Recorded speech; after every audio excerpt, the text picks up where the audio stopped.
പുതുക്കുന്ന ആൾക്കാർ ശ്രദ്ധിക്കേണ്ട ഒരു കാര്യം വെച്ച് കഴിഞ്ഞാൽ, പുതുക്കി കഴിയുമ്പോൾ നിങ്ങൾ ഓർക്കണം, നിങ്ങൾ ഉടമ്പടി എടുക്കുന്നതിന് മുമ്പും ഉടമ്പടി എടുത്ത ശേഷവും നിങ്ങൾക്കുണ്ടായ മാറ്റം, നിങ്ങൾ ആരാണ്. നിങ്ങൾ ഉടമ്പടി എടുക്കുന്നതിന് മുമ്പുള്ള ആൾ തന്നെയാണ് ഇപ്പോഴെങ്കിൽ നിങ്ങൾ പുതുക്കിയിട്ടില്ല. ഈ പേപ്പർ 10-30 പേപ്പർ മേടിച്ചെന്നല്ല, വേറെ ഒന്നും സംഭവിച്ചിട്ടില്ല അവിടെ. ഉടമ്പടിക്ക് മുമ്പ് എങ്ങനെയായിരുന്നു നിങ്ങൾ, ഉടമ്പടിക്ക് ശേഷം എന്താണ്, തമ്മിൽ നോക്കണം വ്യത്യാസം. ദൈവം അസസ് ചെയ്യണ ഒരു വ്യൂ പോയിൻ്റാണ് ഞാൻ പറയണത്. എന്തുകൊണ്ടാണ് നിങ്ങളുടെ ഉടമ്പടി ലാഗാകണത്? ലാഗാകേണ്ട ഒരു കാര്യമില്ല. ഇപ്പോൾ ബീനയുടെ ചരിത്രം എടുത്തു കഴിഞ്ഞാൽ എന്ത് ചെയ്യും? ബീനെ ചോദിച്ചിരിക്കുന്നത് ഒരു പ്രാന്തൻ ചോദ്യമാണ് ചോദിച്ചിരിക്കുന്നത്. അവൾക്ക് കരയുകയും ചെയ്യണം, കിറിയും നന്നാകണം. ഇതെങ്ങനെ നടക്കണം പരിപാടി? കരയണം, ആ ഭാവിട്ട് കരയണം, പക്ഷേ കിറി നന്നായിട്ടിരിക്കണം. നമ്മുടെ ഈ ആൾക്കാരൊക്കെ ബ്യൂട്ടി പാർലറിൽ വരികയില്ല, അതുപോലെ ഇരിക്കണം. കരയുകയും ചെയ്യണം, പാക്കേജ് ഒന്നും പോകുകയും ചെയ്യരുത്, പണിയാണ്. ഇതുപോലെയാണ് ബീനയുടെ അവസ്ഥ. അവൾക്ക് ജോലിയും കിട്ടണം, നേഴ്സിൻ്റെ ജോലിയും ചെയ്യണം, എന്നാൽ വീട്ടിൽ വരികയും ചെയ്യണം. പല ആൾക്കാർ പക്ഷേ അവളുടെ അവസ്ഥ അതായത് കാരണം മാതാവ് ഒരു സ്പേസ് ക്രിയേറ്റ് ചെയ്യും. ഉടനെ എന്ത് ചെയ്യുമെന്ന് വെച്ചാൽ, ഇവളുടെ ഉടമ്പടി ജെനുവിനായത് കാരണം ഇവളുടെ ഉടമ്പടി അതുപോലെ തന്നെ അക്സെപ്റ്റ് ചെയ്ത് മറിയാൻ സൈൻ ചെയ്യും. നിങ്ങൾക്കറിയാമല്ലോ, അമ്മ പച്ച മഷിക്ക് ഒരു കോറിക്കഴിഞ്ഞാൽ പിന്നെ ഓവർ റൈറ്റിംഗ് ഒന്നും ഇല്ല അതിൻ്റെ അകത്ത്. ഈശോ പിന്നെ ഇടയ്ക്ക് കയറി അത് റൈറ്റ് ചെയ്യത്തില്ല. അമ്മ കോറി ഇട്ട് കഴിഞ്ഞാൽ ഉടനെ, അപ്പോൾ ഈ കാനായിലെ കല്യാണത്തിൽ അങ്ങനെയാണല്ലോ, അവൻ പറയുന്നത് ചെയ്യാൻ പറഞ്ഞ് കോരി ഇട്ടിരിക്കുകയാണ്. പിന്നെ അവിടെ റീറൈറ്റിംഗ് ഒന്നും ഇല്ല, അത് നേരെ അങ്ങോട്ട് പാസ്സായി പോകുകയുള്ളൂ. കാര്യം അമ്മയുടെ ഒരു ബലം അതാണ്, ഒരു മരിയൻ ബലമെന്ന് പറയുന്നത് അതാണ്. അപ്പോൾ ബീനയുടെ വിഷയത്തിൽ അമ്മ ഒരു പോസ്റ്റ് അവരുടെ സ്കൂളിൽ തന്നെ, അടുത്തുള്ളൊരു സ്കൂളിൽ, ഒരു വലിയ പുരാതനമായ സ്കൂളിൽ തന്നെ ഒരു പോസ്റ്റ് ക്രിയേറ്റ് ചെയ്യും. ഉടനെ എൻ്റെ അമ്മ ആ സാക്ഷ്യത കേൾക്കണം. ഒരു പോസ്റ്റ് ഇവയ്ക്ക് വേണ്ടി മാത്രം ഒരു പോസ്റ്റ് ക്രിയേറ്റ് ചെയ്യും. എന്തിൻ്റെ പോസ്റ്റാണ്? ഇംഗ്ലീഷ് മീഡിയം സ്കൂളിൽ നേഴ്സിംഗ് പോസ്റ്റ്. എങ്ങനെ പരിപാടി ഉണ്ടെന്നൊക്കെ. ഇംഗ്ലീഷ് മീഡിയം സ്കൂളിൽ മാത്സിൻ്റെ പോസ്റ്റല്ലേ, കെമിസ്ട്രിയുടെ പോസ്റ്റല്ലേ, നേഴ്സിംഗ് പോസ്റ്റ്. എന്നുവെച്ചാൽ രാവിലെ പോയാൽ മതി, വൈകുന്നേരം വരാൻ പറ്റും. എന്നിട്ട് ഇൻ്റർവ്യൂ, എന്നിട്ട് ഒരു കൂട്ടുകാരി മുഖേന ഇവർക്ക് ഇൻറ്റിമേഷൻ കിട്ടും. ഇന്ന സ്കൂളിൽ ഒരു നേഴ്സിംഗ് പോസ്റ്റ്, ഹെൽത്ത് കെയർ എന്നും പറഞ്ഞ് ഓപ്പൺ ചെയ്തിട്ടുണ്ട്. ഇതിലുടനെ ഇവൾ ഭർത്താവും ഭാര്യയും കൂടി ഇൻ്റർവ്യൂവിന് പോകും. ഇൻ്റർവ്യൂ പോകുമ്പോൾ അവിടുത്തെ കന്യാസിമാരൊക്കെ, വലിയ സ്കൂളാണ്, ഇങ്ങനെ താടി കൈകൊണ്ടിരിക്കുന്നത്, എന്ത് പോസ്റ്റ്, ഇതെങ്ങനെ ഇന്ന് ഈ സ്കൂളിൻ്റെ ചരിത്രത്തിൽ ഇന്ന് വരെ ഇങ്ങനെ ഒരു പോസ്റ്റില്ല. എന്താ കാര്യം? ഇംഗ്ലീഷ് സ്കൂളിൽ നേഴ്സിംഗ് പോസ്റ്റ്, ആശുപത്രിയിലല്ലേ നേഴ്സിംഗ് പോസ്റ്റ്. എന്നിട്ട് ഇവൾ ഇൻ്റർവ്യൂ അറ്റൻഡ് ചെയ്യും, അവൾക്ക് അവിടെ ജോലി കിട്ടും. എന്താ പരിപാടി? കുഞ്ഞുങ്ങളുടെ ഹെൽത്ത് കെയർ. എന്നിട്ട് ആ ജോലി എന്താ ചെയ്യണം? അവൾ പറയണേ, ഇപ്പം ഞാൻ ആ സ്കൂളിലേക്ക് എൻ്റെ കുഞ്ഞുങ്ങളുടെ കൂടെ തന്നെയാണ് ഓട്ടോറിക്ഷയിൽ പോണത്. അധ്യാപികയായിട്ട് പോകുകയല്ല, നേഴ്സിംഗ് ജോലി ചെയ്യാൻ സ്കൂളിൽ പോവുകയാണ്. ഇവരെന്താണ് ഉടമ്പടി പറഞ്ഞത് അണുവിടെ തെറ്റാതെ കൃത്രിമമായിട്ട് ഒരു സ്കൂളിൽ ഒരു സ്പേസ്, ഒരു പോസ്റ്റ് സൃഷ്ടിച്ചിട്ട് അവിടെ തന്നെ ഇവളെ അഡ്മിറ്റ് ചെയ്തിരിക്കുകയാണ്. എന്നിട്ട് വൈകുന്നേരം ആകുമ്പോൾ ആ കുഞ്ഞുമായിട്ട് അവർ സ്കൂളിൽ നിന്ന് വരും. ഇതാണ് സാക്ഷ്യം. ഇതാണ് ഉടമ്പടി റേഞ്ച് എന്ന് പറയുന്നത്. നിനക്ക് വേണ്ടി മാത്രം. അത് എന്നുവെച്ചാൽ ദൈവത്തിന് പണ്ട് മുതലേ ഉള്ള ഒരു നിലപാടാണത്. നീ ഉത്തമയാണെന്ന് കണ്ടാൽ നിനക്ക് വേണ്ടി ജനതകളെ. യെശയ്യാ 43:4, നീ എനിക്ക് വിലപ്പെട്ടവനും പ്രിയപ്പെട്ടവനും ബഹുമാന്യനും പ്രിയങ്കരനും ആയതുകൊണ്ട് നിനക്ക് പകരമായി മനുഷ്യരെയും നിന്റെ ജീവന് പകരമായി ജനതകളെയും ഞാൻ നൽകുന്നു. ദൈവത്തിന് പ്രിയങ്കരമായി നോക്കണം. ഉടമ്പടി പോലെ സത്യസന്ധമായ ഉടമ്പടി ഇൻവെസ്റ്റ്മെൻറ്റിലൂടെ നമുക്ക് ദൈവത്തിന് പ്രിയങ്കരമായി മാറ്റുന്നതിനേക്കാൾ വലിയ ഒരു പ്രാർത്ഥനാ രൂപമില്ല. ഇവിടെ എന്താ? ഒന്നിന് വായിച്ചേ. യെശയ്യാ 43:4. യെശയ്യാ 43:4 ഏറ്റു പറയുക. നീ എനിക്ക് വിലപ്പെട്ടവനും ബഹുമാന്യനും പ്രിയങ്കരനും ആയതുകൊണ്ട് നിനക്ക് പകരമായി മനുഷ്യരെയും നിന്റെ ജീവന് പകരമായി ജനതകളെയും ഞാൻ നൽകുന്നു. അപ്പൊ നമുക്ക് വേണ്ടി ഏതറ്റം വരെ അറ്റ് എനി കോസ്റ്റ് ദൈവം ചെയ്യാൻ വിചാരിച്ചാൽ ചെയ്തിരിക്കും. പക്ഷേ ഒരു കോസ്റ്റ് മാത്രമേ ഉള്ളൂ. എന്താണ്? നീ എനിക്ക് വിലപ്പെട്ടവനായിരിക്കണം. പിന്നെ ആരാണ്? പ്രിയങ്കരനായിരിക്കണം. അപ്പം ഉടമ്പടി ഫോർമാറ്റ് എന്ന് പറയണത് ബേസിക്കായിട്ട് നമ്മളെ ദൈവത്തിന് പ്രിയപ്പെട്ടവരാക്കുന്ന പ്രാർത്ഥനയാണ്, പദ്ധതിയാണ്. ദൈവത്തിന് പ്രിയങ്കരമാക്കുക. നിങ്ങളോട് ഞങ്ങൾ പറഞ്ഞിട്ടുള്ള അവൻ പറയുമ്പോൾ ചെയ്യണം പറയുമ്പോൾ ഇങ്ങനെ ചെയ്യുന്നതിലൂടെ എന്താണ് സംഭവിക്കുന്നത്? നിങ്ങൾ ദൈവത്തിന് പ്രിയപ്പെട്ടവരായിരിക്കും, ദൈവത്തിന് പ്രിയപ്പെട്ടവരായിരിക്കും, ദൈവത്തിന് ബഹുമാന്യരായിരിക്കും. ദൈവം നിന്നെ ബഹുമാനിക്കുന്ന രീതിയിലേക്ക് നീ പുണ്യത്തിൽ പുരോഗമിച്ചുകൊണ്ടിരിക്കണം. ഇതിൻ്റെ അകത്ത് വരുന്നൊരു വിഷയം, ഈ ദൈവത്തിന് പ്രിയങ്കരനായിരിക്കുക, ദൈവത്തിന് ബഹുമാന്യനായിരിക്കുക എന്ന് പറയുന്നതിൻ്റെ കൗണ്ടർ പാർട്ടുണ്ട്. പിന്നെന്താണ്? ലോകത്തിന് പ്രിയങ്കരമായിരിക്കുക. അവിടെയാണ് അനുതാപം ആവശ്യമായി വരണത്. ലോകത്തിന് പ്രിയങ്കരമായിരിക്കുക, സാത്താന് പ്രിയങ്കരമായിരിക്കുക. ഈ ഉടമ്പടി ആധ്യാത്മികതയിൽ നിങ്ങൾ ശ്രദ്ധിക്കേണ്ടത്, നിങ്ങൾ അതിശയങ്ങൾക്കാണ് ശ്രദ്ധ കൊടുക്കുന്നത്, അത്ഭുതങ്ങൾക്കും. അതിന് വിശ്വാസം മതി, വിശുദ്ധിയുടെ ആവശ്യമില്ല. അത്ഭുതങ്ങളും അടയാളം ഉണ്ടാകാൻ ഒരു പരിധി വരെ വിശുദ്ധി ഇല്ലെങ്കിലും വിശ്വാസം കൊണ്ട് അത്ഭുതങ്ങളും അടയാളം ഉണ്ടാവും. അത്ഭുതങ്ങൾ അടയാളം അനുഭവിച്ച് സാക്ഷ്യം പറയുന്ന ആൾക്കാർ വിശുദ്ധരാണോ അല്ലേ എന്നുള്ളത് നിങ്ങൾക്കറിയാമല്ലോ. പക്ഷെ അവിടെ അത്ഭുതം അനുഭവിക്കുന്നവർ വിശുദ്ധരുമാണ് ചിലർ. എന്താ കാര്യം? അവർക്ക് സ്നേഹത്തിൻ്റെ കണ്ടൻ്റ് ഉണ്ട്. അതുകൊണ്ടാണ് വിശ്വാസത്തെ ദൈവം തള്ളിപ്പറയണത്. വിശ്വാസത്തെ ദൈവം ഉയർത്തിപ്പിടിക്കുന്ന ദൈവം തന്നെ ചില ഘട്ടങ്ങളിൽ വിശ്വാസത്തെ തള്ളിപ്പറയും. നമ്മൾ പറയും വിശ്വാസമാണ് എല്ലാം എന്ന് പറഞ്ഞാൽ ദൈവം പറയും വിശ്വാസമല്ല എല്ലാം. അതറിയണമെങ്കിൽ 1 Corinthians 13:2 എനിക്ക് പ്രവചനവരം ഉണ്ടായിരിക്കുകയും എനിക്ക് പ്രവചനവരം ഉണ്ടായിരിക്കുകയും സകല രഹസ്യങ്ങളും ഞാൻ ഗ്രഹിക്കുകയും ചെയ്താലും സകല വിജ്ഞാനവും മലകളെ മാറ്റാൻ തക്ക വിശ്വാസവും എനിക്കുണ്ടായാലും സ്നേഹമില്ലെങ്കിൽ ഞാനൊന്നുമല്ല. അതിശയങ്ങളൊക്കെ നടക്കും, ഒന്നുമല്ലെന്ന്. അതിശയവും അത്ഭുതമൊക്കെ നടക്കും. കല്യാണം നടക്കും, ജോലി കിട്ടും, PR കിട്ടും, പെൻഷൻ കിട്ടും, വസ്തു വിൽക്കും, ജെട്ടിനോട് മാറും, എല്ലാം നടക്കും. പക്ഷെ ഒന്നുമല്ലെന്ന്. ഈ അതിശയങ്ങളൊക്കെ നടത്തിയാലും ആളിന് ദൈവത്തിന് മുമ്പിൽ വിലയൊന്നുമില്ല. അതെന്താ കാര്യം? ഈ 1 Corinthians 13:2 ഒന്ന് വായിച്ചേ. എനിക്ക് പ്രവചനവരം ഉണ്ടായിരിക്കുകയും സകല രഹസ്യങ്ങളും ഞാൻ ഗ്രഹിക്കുകയും ചെയ്താലും സകല വിജ്ഞാനവും മലകളെ മാറ്റാൻ തക്ക വിശ്വാസവും എനിക്കുണ്ടായാലും സ്നേഹമില്ലെങ്കിൽ ഞാനൊന്നുമല്ല. അപ്പൊ ഈ ഒന്നുമല്ലാത്ത അവസ്ഥ ബിഗ് സീറോ ആയിട്ടിരിക്കും. വിശ്വാസമല്ല എല്ലാം. ഈ വിശ്വാസത്തിൽ എന്തെല്ലാം അത്ഭുതങ്ങൾ നടത്തിയാലും ശരി, നിങ്ങൾ നാളെ കോടീശ്വരനായാലും ശരി, ദൈവത്തിൻ്റെ മുമ്പിൽ നിങ്ങൾ ബിഗ് സീറോ ആയി മാറും. അതുകൊണ്ടാണ് കർത്താവ് പറയണത്, കർത്താവേ ഞങ്ങളുടെ തിരുവീഥികളിൽ നീ അത്ഭുതങ്ങൾ ചെയ്തിട്ടുണ്ട്, രോഗികളെ ശുശ്രൂഷിച്ചിട്ടുണ്ട്, മരിച്ചവരെ ഉയർപ്പിച്ചിട്ടുണ്ട് എന്നൊക്കെ പറയുമ്പോഴേ കർത്താവിൻ്റെ അത്ഭുതങ്ങളുടെ ദിക്സാക്ഷികളായി കഴിഞ്ഞിട്ടും പറയും ഐ ഡോണ്ട് നോ യു, എനിക്ക് നിങ്ങളെ അറിയത്തില്ല. Take the bed of God. ശ്രദ്ധിക്കട്ടെ. Hallelujah hallelujah hallelujah hallelujah hallelujah. യേശുവേ നന്ദി. Hallelujah hallelujah hallelujah. യേശുവേ ആരാധന ആരാധന ആരാധന ആരാധന. ഓ ദിവ്യകാരുണ്യ സ്നേഹമേ ഓ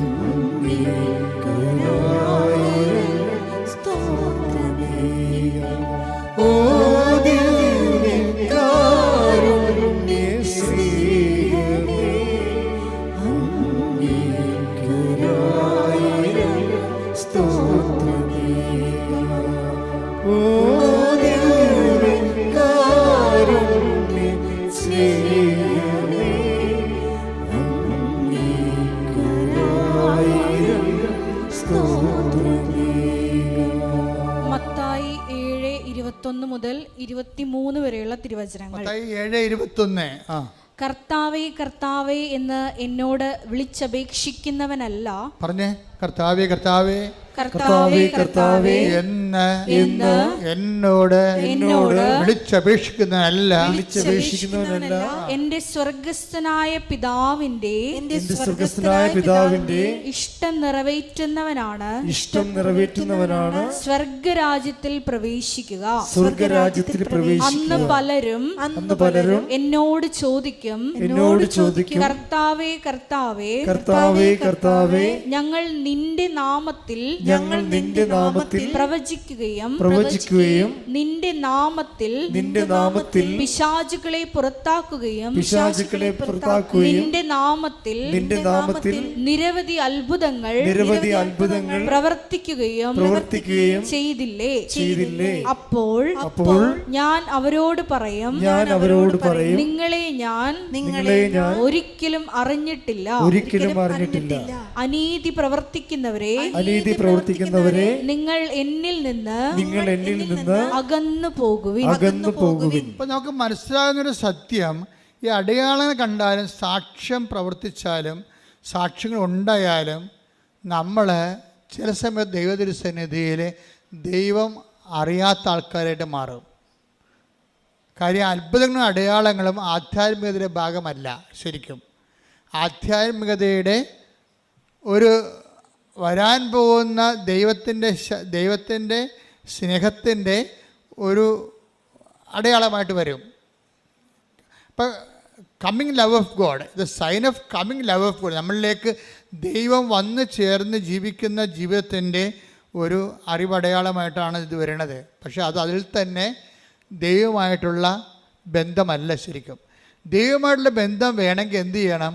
അനീതി പ്രവർത്തിക്കുന്നവരെ എന്ന് വെച്ച് കഴിഞ്ഞാൽ സ്നേഹമില്ലാതെ പ്രവർത്തിക്കുന്നവരെ. നീതിയും സ്നേഹവും തമ്മിലാണ് ബൈബിള് കണക്ട് ചെയ്യണത്.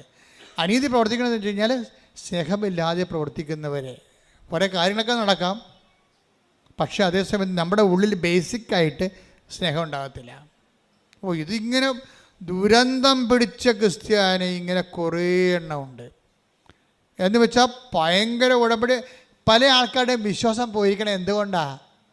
ഇപ്പം നമ്മൾ നീലത്തിരി കത്തിക്കുമ്പോൾ തന്നെ മരുമോൾ എന്താണ്ട് അപ്പുറത്തുനിന്ന് പറയണത്, ശവം നീലത്തിരി കത്തിക്കാൻ തുടങ്ങിയിട്ടുണ്ട്.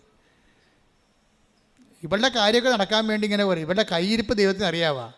ഈ ജന്മത്തി അക്കറെ 1000 തിരി കത്തിച്ചാൽ ഇവർ രക്ഷപ്പെടത്തില്ല എന്നാണ് അടുക്കള എന്നുകൊണ്ട് ചിലപ്പോൾ അമ്മ അല്ലെങ്കിൽ മരുമകളെ പറയണത് നിങ്ങളെക്കുറിച്ച്. എന്താ കാര്യം? നിങ്ങൾ ഏറ്റവും അറിയാവുന്നവരാരാണ്? നിങ്ങളുടെ വീട്ടിലുള്ളവരാ. ദൈവം കഴിഞ്ഞാൽ പിന്നെ നിങ്ങളെ അറിയാവുന്നവരാരാണ്? നിങ്ങളുടെ വീട്ടിലുള്ളവരാണ്. അപ്പം നിങ്ങൾ ഈ ഉടമ്പടിയൊക്കെ എടുത്ത് ഇങ്ങനെയൊക്കെ ജയിക്കുമ്പോൾ മറ്റുള്ളവർക്കറിയാം എത്ര ഉടമ്പടിക്ക് പോയിട്ടും ഇത് പണ്ട് പാക്കനാർ ചുരക്കായും കൊണ്ട് കാശി പോയ പോലെ ഇരിക്കുമെന്ന്. കാശി കൊണ്ടുപോയി ഗംഗാനദിയുടെ തീരത്ത് പാക്കനാർ പോയ വഴിക്കെല്ലാം നമുക്കറിയാമല്ലോ പറയിച്ച് പെറ്റ പന്തിരികുലത്തിലെ ഒരാളാണ് ഉളിയന്നൂർ പെരുങ്ങുന്തച്ഛനും പിന്നെ പാക്കനാരും. പാക്കനാർ കാശിക്ക് പോയപ്പോൾ പെണ്ണുമ്പോൾ പറഞ്ഞ് മനുഷ്യനെ ഈ ചുരക്കായും കൂടി കൊണ്ടുപോകുമെന്ന് പറഞ്ഞു. എന്താ കാര്യം എന്നറിയാമോ? വന്നതിനും പോയതിനും എല്ലാം പാക്കനാർ ഇവിടെ കഴുത്തിന് പിടിക്കും. അതാണ് പ്രശ്നം പെണ്ണുമ്പിള്ളയുടെ. അപ്പോൾ അങ്ങനെ ആൾക്കാരൊക്കെ മാനസാന്തരം ഉണ്ടായി. പുള്ളിക്കാരൻ കാശിക്ക് പോവുകയാണ്. അപ്പോൾ പെണ്ണുമ്പിള്ള പറഞ്ഞ് ചുരക്കായും കൂടി കൊണ്ടുപോകാൻ പറഞ്ഞു. അപ്പോൾ അത് എന്തെങ്കിലും ഒരു നൈവേദ്യത്തിനായിരിക്കും വിചാരിച്ചുകൊണ്ട് തിരിച്ചു കൊണ്ടുപോകാൻ കേട്ടാന്ന് പറഞ്ഞ് അവിടെ ഇപ്പോൾ പൂജിച്ചിട്ട് തിരിച്ചു കൊണ്ടുപോയി നമുക്ക് അറിയിച്ചു കഴിഞ്ഞാൽ എല്ലാ രോഗം മാറുമെന്ന് പെണ്ണുമ്പിള്ള പറഞ്ഞിരിക്കുക. അങ്ങനെ ചുരക്കായും കായും കൊണ്ട് പാക്കനാർ പോയിരിക്കുകയാണ് കാശിക്ക്. പോയ എല്ലാ വെച്ചമ്പലത്തിലും കുടുംബക്ഷേത്രങ്ങളിലും എല്ലാം പാക്കനാർ തൊഴുകയും ചെയ്യും. അവിടെയുള്ള കുളത്തിലെല്ലാം ഈ ചുരക്ക കഴുകുകയും ചെയ്യും. തിരിച്ച് കാശിക്ക് പോയി ഗംഗയിലും കൊണ്ട് സ്നാനം ചെയ്തപ്പോൾ പാക്കനാർ ചുരക്ക അവിടെ കഴുകി തിരിച്ച് കൊണ്ടുവന്ന് ഭാര്യയ്ക്ക് കൊടുത്ത് നീ പറഞ്ഞ പോലെ എല്ലാം ചെയ്തിട്ടുണ്ട്, ഇനിയിപ്പോൾ അതിൻ്റെ കുറവുണ്ടാകരുത്. പെണ്ണും വിളിച്ച് വെട്ടിക്കീറി കഴുകി വെട്ടി കൊത്തി എരിഞ്ഞ് കറിവെക്കുകയും ചെയ്ത്. പക്ഷേ ചുരക്കാക്ക് കയ്പ്പാണ് ഭയങ്കര. അപ്പോഴേ പാക്കനായ പറഞ്ഞ് നീ കറിവെച്ചിട്ട് പിന്നെ ചുരക്കാക്ക് കയ്പ്പാണല്ല. അപ്പോൾ പെണ്ണുമ്പിള്ള ചിരിച്ച് എന്താ കാര്യം? ഇതുപോലെ നിങ്ങളുടെ അവസ്ഥയെന്ന്. ഇതുപോലെയാണ് നിങ്ങളുടെ അവസ്ഥയെന്ന്. എത്ര തീർത്ഥസ്ഥലിൽ കഴുകിയിട്ടും നിങ്ങൾക്ക് മാറ്റമൊന്നുമില്ല. എത്ര ഉടമ്പടി എടുത്തിട്ടും നിങ്ങൾ പഴയ ആളാണ്. തെറ്റുകൾ ആവർത്തിക്കുന്നു എന്ന് പറയണത്. തെറ്റുകൾ ആവർത്തിക്കുന്നു. ആ പഴയ ജീവിതത്തിൻ്റെ കയ്പ്, സ്വഭാവത്തിൻ്റെ കയ്പ് മാറണില്ല, മധുരമാകണില്ല, സ്നേഹം വരണില്ല. കുറേ അടയാളം കാണുന്നു, കുറേ സാക്ഷ്യം പറയുന്നതല്ലാതെ ഹൃദയത്തിന് ആ സ്നേഹത്തിലേക്കും ക്ഷമയിലേക്കും ആ കൈമാറ്റത്തിലേക്കും മറ്റുള്ളവരെ സന്ധിക്കുന്നതിലേക്കും ഒരു മധുരതയിലേക്ക് വരണില്ല. കയ്പാണ് ഇപ്പോഴും ഇരിക്കണത്. പാക്കനാടിൻ്റെ ചുരക്ക പോലെ തന്നെയാണ് ഉടമ്പടിക്ക് ശേഷവും നിങ്ങൾ ഇരിക്കണമെന്നുണ്ടെങ്കിൽ നിങ്ങൾ ഉടമ്പടിയിലല്ല എന്നുള്ള കാര്യമാണ് നമ്മൾ അറിയേണ്ടത്. എന്താ അങ്ങനെ പറയാൻ കാരണം അറിയാവോ? പണ്ട് കർത്താവ് ഒരു ചേടത്തിയോട് പറഞ്ഞ് എന്താ പറഞ്ഞത്? അപ്പോൾ ആ ചേടത്തി അത് അക്സെപ്റ്റ് ചെയ്തു. എന്താ പറഞ്ഞത്? മർക്കോസിൻ്റെ 27 അല്ലേ? കാനങ്കാരി പറഞ്ഞ് എൻ്റെ മകള് ഭയങ്കര അസുഖമായിട്ട് കിടക്കുകയാണെന്ന് പറഞ്ഞു. പിശാച് ബാധിച്ചിരിക്കണമെന്ന് പറഞ്ഞു. മകള് അവളുടെ തലയെ കൈവച്ച് പ്രാർത്ഥിച്ചൊരു അത്ഭുതം കാണിക്കണം, എൻ്റെ മകളെ രക്ഷപ്പെടുത്തണമെന്ന് കർത്താവിനോട് ഈ കാനങ്കാരി പറയും. അപ്പോൾ ഈശോ പറഞ്ഞൊരു വാക്കുണ്ട്. എന്താണ്? മർക്കോസ് 7:27. അവൻ പ്രതിവചിച്ചു. എന്താണ്? ആദ്യം മക്കൾ ഭക്ഷിച്ച് തൃപ്തരാകട്ടെ. മക്കളുടെ അപ്പമെടുത്ത് മക്കളുടെ അപ്പമെടുത്ത് നായ്ക്കൾക്ക് എറിഞ്ഞു കൊടുക്കുന്നത് നന്നല്ല. അതാണ്. ആദ്യം മക്കൾ ഭക്ഷിച്ച് തൃപ്തരാകട്ടെ. പൊതുവെ ഈ കമൻട്രി പുസ്തകങ്ങളിലൊക്കെ കിടക്കണ എന്താണെന്നറിയോ? മക്കളെന്ന് പറഞ്ഞാൽ ഇസ്രായേൽക്കാരും പുറത്തുള്ള വിജാതീയരായിട്ടുള്ള ഇസ്രായേൽക്കാരല്ലാത്ത ആൾക്കാരാണ് നായ്ക്കളെന്ന്. ശരിക്കും പറഞ്ഞാൽ അതാണോ? മക്കളെന്ന് പറയുന്നത് നിത്യജീവന് വേണ്ടി വിളിക്കപ്പെട്ട ആൾക്കാരുമുണ്ട്, ലോകജീവിതത്തിന് വേണ്ടി വിളിക്കപ്പെട്ട ആൾക്കാരുമുണ്ട്. ബൈബിളല്ലേ നമ്മൾ വ്യാഖ്യാനിക്കണത്, അല്ലാതെ അവിടുത്തെ ജിയോഗ്രാഫിക്കൽ സിറ്റുവേഷൻ സമുദായ സമവാക്യങ്ങളാണ് ആ വ്യാഖ്യാനിക്കണത്. അല്ല, ബൈബിൾ എന്താ പറയണത്? ആരാണ് നായെന്ന് ബൈബിൾ പറയുന്നുണ്ട്. ബൈബിൾ പറയണത് ആരാണ്? മക്കളുടെ അപ്പം എടുത്ത് നായ്ക്കൾക്ക് കൊടുക്കുക വിഹിതമല്ല. ആരാണ് നായ? സുഭാഷിതം വായിച്ചേ. സുഭാഷിതം ഒരു 26:11 വായിച്ചേ. ആരാണ് നായ എന്ന് പറയുന്നുണ്ട് അവിടെ? സുഭാഷിതങ്ങൾ 26:11. ഭോഷത്വം ആവർത്തിക്കുന്നവൻ, തെറ്റുകൾ ആവർത്തിക്കുന്നവൻ. പറഞ്ഞേ, തെറ്റുകൾ ആവർത്തിക്കുന്നവൻ ഛർദിച്ചത് ഭക്ഷിക്കുന്ന നായയെ പോലെയാണ്. അതാണ് പ്രശ്നം. തെറ്റുകൾ ആവർത്തിക്കുന്നവനെയാണ് ബൈബിൾ നായ എന്ന് വിളിക്കുന്നത്. മനസ്സിലായില്ലേ? ഇത് അച്ഛൻ്റെ വ്യാഖ്യാനമല്ല, ഞാൻ ആ വ്യാഖ്യാനം എടുത്തത് പത്രോസിൽ നിന്നാണ് എടുത്തത്. 2 പത്രോസ് 2:20. നമ്മുടെ കർത്താവും രക്ഷകനുമായ യേശുക്രിസ്തുവിനെ കുറിച്ചുള്ള അറിവ് മൂലം അവർ ലോകത്തിന്റെ മാലിന്യങ്ങളിൽ നിന്ന് ലോകത്തിന്റെ മാലിന്യങ്ങളിൽ നിന്ന് രക്ഷ പ്രാപിച്ചതിന് ശേഷം വീണ്ടും അവയിൽ കുരുങ്ങുകയും അവയാൽ തോൽപ്പിക്കപ്പെടുകയും ചെയ്യുന്നെങ്കിൽ അവരുടെ അന്ത്യസ്ഥിതി ആദ്യത്തേതിനേക്കാൾ മോശമായിരിക്കും. കാരണം തങ്ങൾക്ക് ലഭിച്ച വിശുദ്ധ കൽപ്പനയെ കുറിച്ച് അറിഞ്ഞിട്ട് അതിൽ നിന്ന് പിന്മാറുന്നതിനേക്കാൾ അവർക്ക് നല്ലത് നീതിയുടെ വഴിയെക്കുറിച്ച് അറിയാതിരിക്കുകയായിരുന്നു. നായ് ഛർദിച്ചത് തന്നെ വീണ്ടും ഭക്ഷിക്കുന്നു. കുളിച്ച പന്നി ചെളിക്കുണ്ടിൽ വീണ്ടും ഉരുളുന്നു. അതാണ് സംഭവം. അതായത് നായ ഛർദിച്ചത് തന്നെ, ഇതേതാണ് നായ എന്ന് പറയണത്? ഈ ഛർദിച്ചത് തന്നെ പിന്നെ തിന്നുന്ന ഒരു സ്വഭാവമാണ് നായ്ക്കുള്ളത്. ഇത് തന്നെ തെറ്റുകളെ വീണ്ടും വീണ്ടും ആവർത്തിക്കുന്ന ആളിനെയാണ് ബൈബിൾ നായ എന്ന് വിളിക്കുന്നത്. മനസ്സിലായില്ലേ? ഒരിക്കൽ കർത്താവിൻ്റെ ഉടമ്പടിയിലൂടെ നീ വന്നു, സാക്ഷ്യങ്ങൾ പറഞ്ഞു, വിശുദ്ധ ജീവിതം നയിച്ചതിന് ശേഷം വീണ്ടും അവയാൽ കുരുങ്ങുകയും അവയാൽ തോൽപ്പിക്കപ്പെടുകയും ചെയ്ത് നീ വീണ് പോയാൽ ആരാണ് നീ നായയാണ്. എന്താണ്? തെറ്റുകൾ ആവർത്തിക്കുന്നു. സുഭാഷിതം എന്താ പറയണത്? 26:11 ഭോഷൻ തെറ്റുകൾ ആവർത്തിക്കുന്നു, അവൻ ഛർദിച്ച് തിന്നുന്ന നായയെപ്പോലെയാണെന്ന്. അപ്പം നിങ്ങൾ വിട്ടുപേക്ഷിച്ച തെറ്റുകളെ, തിന്മകളെ ഉടമ്പടി കാലത്തിന് ശേഷം വീണ്ടും നിങ്ങൾ ആവർത്തിച്ചാൽ ദൈവതിരുസന്നിധിയിൽ ഛർദ്ദിച്ച് തിന്നുന്ന നായയെപ്പോലെയാണ്. ഛർദ്ദിച്ച് തിന്നുന്ന നായക്കുള്ള കുഴപ്പം എന്താണ്? മക്കളുടെ അപ്പം കിട്ടത്തില്ല. മക്കളുടെ അപ്പം എന്ന് പറഞ്ഞാൽ എന്താ? നിത്യജീവനാസാനം. മക്കളുടെ അപ്പത്തെക്കുറിച്ച് മാത്രം നമ്മൾ ബൈബിളിനോട് ഫോളോ ചെയ്ത് പോയി കഴിഞ്ഞാൽ നമുക്ക് മനസ്സിലാകും, ഈ അപ്പം ഭക്ഷിക്കുന്നവൻ നിത്യം ജീവിക്കും. ഞാൻ നൽകുന്ന അപ്പം ഭക്ഷിക്കുന്നവന് അവൻ മരിക്കുകയില്ല. അതാ സംഭവം. മക്കളുടെ അപ്പം എന്ന് പറയുന്നത് എന്താണ്? നിത്യജീവനാണ്.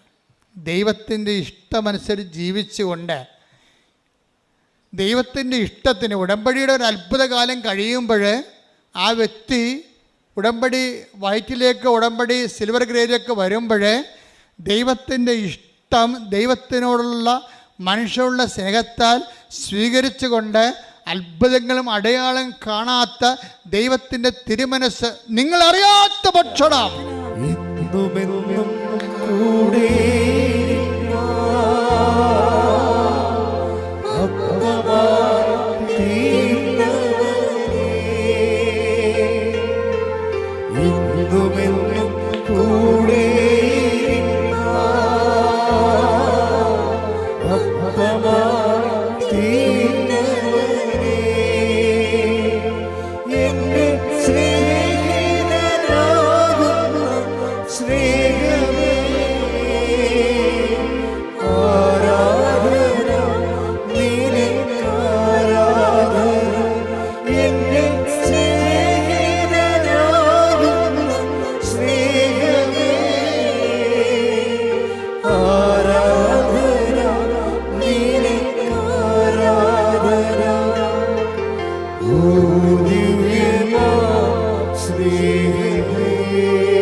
യോഹന്നാൻ 4:32 അവൻ പറഞ്ഞു നിങ്ങൾ അറിയാത്ത ഭക്ഷണം എനിക്കുണ്ട്. അതായത് ഇന്ന് സിറ്റുവേഷൻ എന്ന് വെച്ച് കഴിഞ്ഞാൽ സമരക്കാരുമായിട്ടുള്ള യേശുവിൻ്റെ അതായത് ഡിസ്കോഴ്സാണത്, സമരിയൻ ഡിസ്കോഴ്സ്.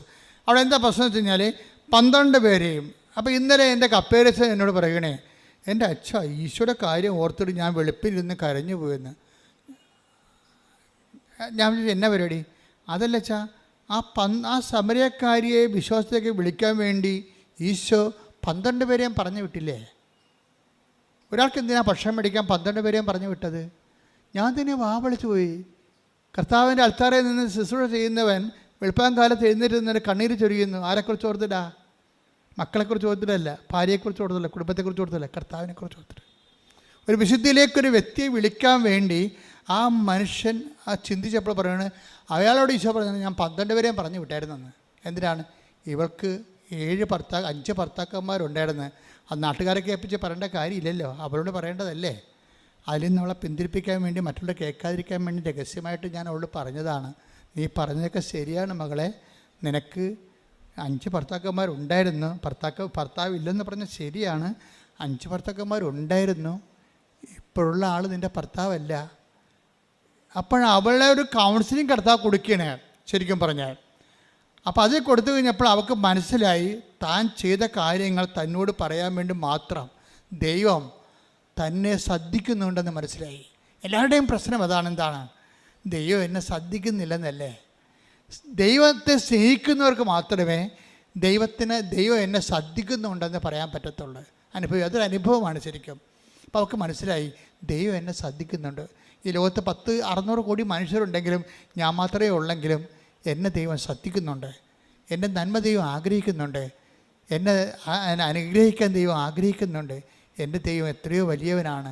ആ ദൈവത്തെക്കുറിച്ച് സ്നേഹത്തെ ഓർക്കുമ്പോഴാണ് ശരിക്കും അനുതാപം ആരംഭിക്കുന്നത്. അനുതാപം ആരംഭിക്കുന്നത് ദൈവസ്നേഹമാണ്. അതുകൊണ്ടാണ് ഉടമ്പടിയിൽ ഒരിക്കലും ഞങ്ങൾ പാപത്തെക്കുറിച്ച് ഇങ്ങനെ 1 2 3 4 എന്ന് പറയത്തില്ല. എന്താ പറയണം? ഞങ്ങൾ അനുതാപത്തെക്കുറിച്ച് പറയും. അനുതാപത്തെക്കുറിച്ച് എന്താ പറയണത്?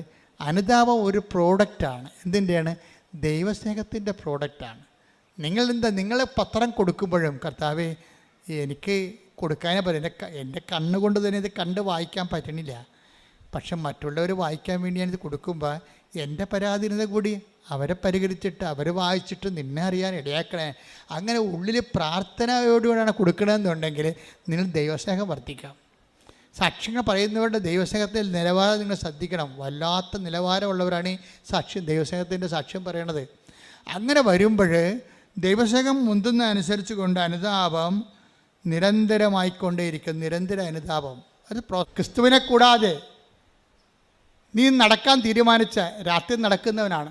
ഇന്നലെ നാളെ വീഴും. ഒരുപക്ഷെ നീ ഇവിടെ വിവരമുള്ളവനാകാം, ഒരുപക്ഷെ നീ അവാർഡ് വാങ്ങിക്കാം, ഒരുപക്ഷെ നീ പണം ഉള്ളവനാകാം.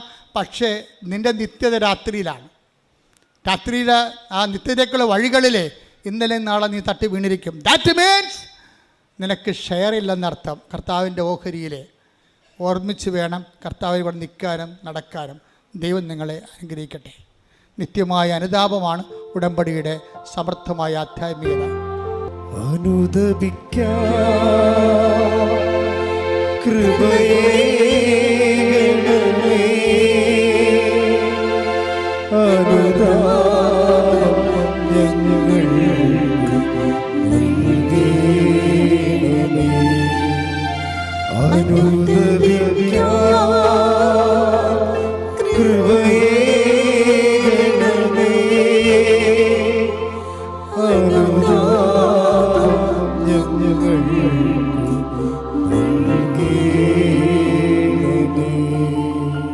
മക്കളെ, ഒരു കൈ ഇടത് നെഞ്ചിലും വലത് കൈ ഹൃദയ ശിരസിലും വെച്ചുകൊണ്ട് ഇവിടെ തീർത്ഥാടനത്തിലുള്ളവരും ഓൺലൈനിലുള്ളവരും പ്രാർത്ഥിക്കുക. അച്ഛൻ പ്രാർത്ഥിക്കുമ്പോൾ നിങ്ങളുടെ രോഗങ്ങളും നിങ്ങളുടെ ജീവിതാവസ്ഥകളുടെ മേലും ദൈവികമായ ശക്തി ആവശ്യിക്കുന്ന സമയമാണ്. സ്തുതിക്കട്ടെ. ഹല്ലേലൂയ.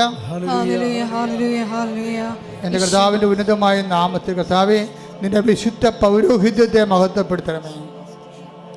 കർത്താവേ, സഭയിലുള്ള സാന്നിധ്യം പ്രകടമാക്കണമേ. സ്തുതിക്കട്ടെ മക്കളെ, സ്തുതിക്കട്ടെ. ഹല്ലേലൂയ. കർത്താവേ, നിന്റെ തിരുമുറിവാടുന്ന വലതുകരം, ആണിപ്പെടുതാടുന്ന അത്ഭുതകരം ഓരോ മകൻ്റെ മേലും വെക്കണമേ. ഉച്ച മുതൽ ഉള്ളംകാല വരെ കർത്താവിൻ്റെ രക്തം പടരട്ടെ. ഉച്ച മുതൽ ഉള്ളംകാല വരെ കർത്താവിൻ്റെ രക്തം പടരട്ടെ. എല്ലാ കോശങ്ങളിലും പേശികളിലും കർത്താവിൻ്റെ രക്തം പടരട്ടെ. ദൈവത്തിന്റെ കരുണ ചൊരിയട്ടെ. സ്തുതിക്കട്ടെ. ഹല്ലേലൂയ. ഹല്ലേലൂയ. ഹല്ലേലൂയ. ഹല്ലേലൂയ. മഹത്വം മഹത്വം. ആരാധന ആരാധന. ഹല്ലേലൂയ. യേശുവേ നന്ദി. യേശുവേ ആരാധന. ഹല്ലേലൂയ. ഹല്ലേലൂയ. ഹല്ലേലൂയ. കർത്താവേ, നിന്റെ ഉന്നതമായ നാമത്തിന് സ്വസ്ത്രം. സ്തുതിക്കട്ടെ മക്കളെ, സ്തുതിയുടെ മക്കളെ. ഹല്ലേലൂയ. ഹല്ലേലൂയ. കർത്താവേ, നിന്റെ ഉന്നതമായ നാമത്തിന് സ്വസ്ത്രം ചെയ്യുന്നു. കർത്താവേ, നിന്റെ തിരുമുറിവാടുന്ന വലതുകരം മകൻ്റെ ശിരസിൽ വെക്കണമേ. മക്കളുടെ ശിരസിൽ വെക്കണമേ. സന്ധ്യബന്ധങ്ങളിൽ കർത്താവിൻ്റെ രക്തം നിറയട്ടെ. അച്ഛൻ ഓരോ പ്രാർത്ഥനകൾ പ്രാർത്ഥിക്കുമ്പോഴും കർത്താവിൻ്റെ രക്തം നിറയട്ടെ എന്ന് ഉച്ചത്തിൽ പറയണം. നിങ്ങളുടെ സന്ധ്യബന്ധങ്ങളിലെ മാംസപേശികളിലെ രക്തഞരമ്പുകളിലെ ആന്തരിക അവയവങ്ങളിലെ ഉച്ചമുതൽ ഉള്ളംകാല് വരെ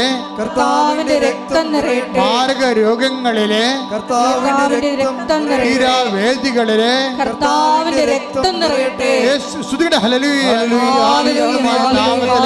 സഭയുടെ അധികാരത്തിൽ കുരിശിന്റെ അടയാളത്തിലെ ദൈവത്തിന് സത്യ സൗഖ്യം പ്രാപിക്കട്ടെ.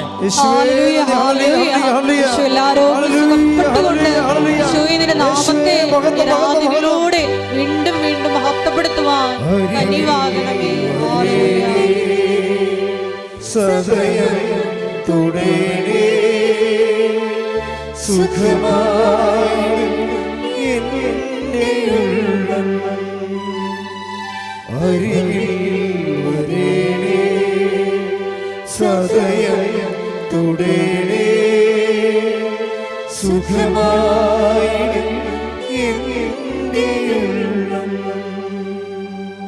എൻ്റെ മക്കളെ, ജോലിയില്ലാത്തവര്, വീടില്ലാത്തവര്, വഴിയില്ലാത്തവര്, ജപ്തി നടപടി നേരിടുന്നവർ, മക്കളില്ലാത്തവർ, വിവാഹം ഒത്തുവരാത്തവർ, സാമ്പത്തികമായ വിഷമതകൾ അനുഭവിക്കുന്നവർ, മാനസിക രോഗങ്ങൾ അനുഭവിക്കുന്നവർ, അതുപോലെ തന്നെ വിവാഹം ഒത്തുവരാത്തവർ, ഡൈവേഴ്സിന് വേണ്ടി കേസ് കൊടുത്തിരിക്കുന്നവർ, വീണ്ടും ഒരുമിച്ച് താമസിക്കണമെന്ന് ആഗ്രഹിക്കുന്നവർ, വിസയ്ക്ക് പണം കൊടുത്തവർ, പോകാൻ പറ്റാത്തവർ, തിരിച്ചു വരാൻ പറ്റാത്തവർ, ജയിലിലാകപ്പെട്ടവർ, അങ്ങനെ എല്ലാ മേഖലയുള്ളവർ അത് വിടുതലിന് വേണ്ടി ശ്രദ്ധിക്കട്ടെ.